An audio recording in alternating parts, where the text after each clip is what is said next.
Hello everyone, welcome to my channel. आज हम पढ़ेंगे ग्रेड 8 का कोलम पेट्रोलियम का topic natural resources. So let's get started. Now the first question is what are natural resources? We use various materials for our basic needs. Some of them are found in nature and some have been made by human efforts. इसका मतलब है कि हम humans की बहुत सी needs होती हैं। उन नीड्स को फुलफिल करने के लिए हमें कुछ रिसोर्सेज चाहिए होते हैं और ये रिसोर्सेज जो है ये हमें दो जगह से मिलते हैं। First is the nature and the second is man made.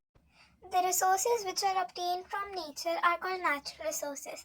इसका मतलब है कि जो भी resources हमें nature से मिलते हैं वो होते हैं हमारे natural resources. Man-made resources वो होते हैं जो हम humans खुद बनाते हैं natural resources को raw material की तरह लेकर.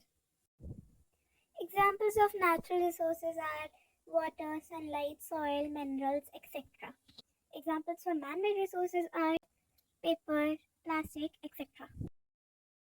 अब हमें पता है कि नेचुरल रिसोर्सेज क्या होते हैं, तो अब हम पढ़ेंगे नेचुरल रिसोर्सेज के types.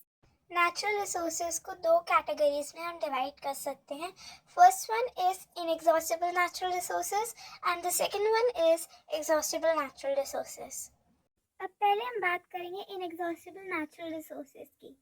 The resources which are present in an unlimited quantity in nature and are not likely to be exhausted by human activities are called inexhaustible natural resources.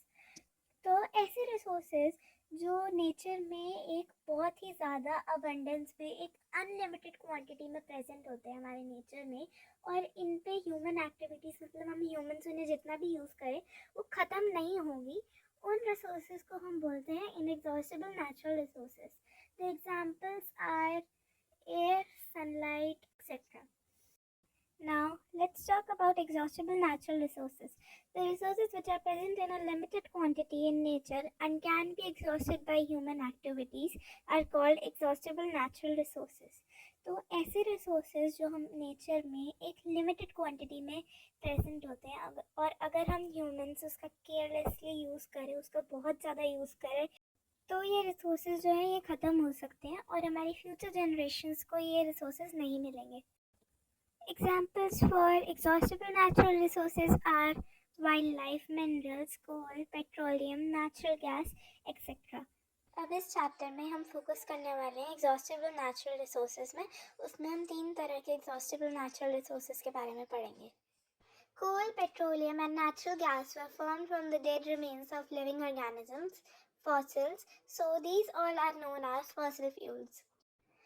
इसमें हमें बता रहे हैं कि जो कोल, पेट्रोलियम एंड नेचुरल गैस होते हैं वो सब हमारे फॉसिल्स से बने होते हैं. अब हमारे फॉसिल्स होते हैं जो हमारे अर्थ पर millions of years ago plants and animals रहते थे, उनके जो डेड रिमेन्स थे उन डेड रिमेन्स को हम फॉसिल्स बोलते हैं. और क्योंकि ये सब्सटेंसेस फॉसिल से बने होते हैं इसलिए हम इन्हें फॉसिल फ्यूल्स बुलाते हैं. अब हमारे इस चैप्टर का पहला topic natural resources and what are fossil fuels ख़त्म हो चुका है. अब हम नेक्स्ट वीडियो में पढ़ेंगे कोल के बारे में. Thanks for watching.